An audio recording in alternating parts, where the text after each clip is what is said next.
lots of work. You got to, like you said, repair all these relationships and kick all these people out. And, but then, especially, I mean, I always bring this up with, especially like mobile home parks. I know that's not obviously all the stuff that you guys do, but, a lot of people go in, they acquire these mobile home parks and then they just drive the lot rents up, like beyond what's affordable, right? And then all of a sudden now, these people, it just becomes a bad situation. So you Oh, kind of like absolutely. overplay your hand. I mean, in this case, it could be like gentrification, where all of a sudden, you come in and hear this once again. This is a social impact thing. So you're going in and saying, well, the people who are good people, you know, you want them to stay and you want them to have a nice community to live in. But at the profit side of it is just knowing, like at some point, if it goes too high, then a bunch of these people wouldn't afford to be able to live there.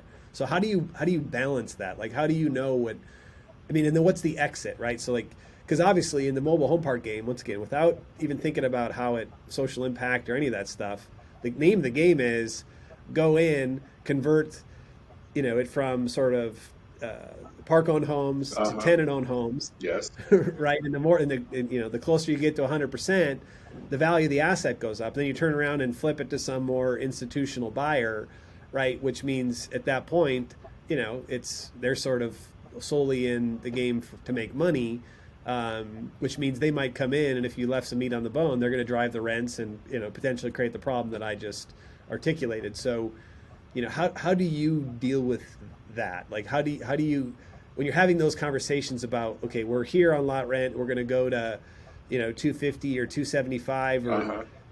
and those sorts of things. How are you making the decision about how much is when enough is enough without overdoing it?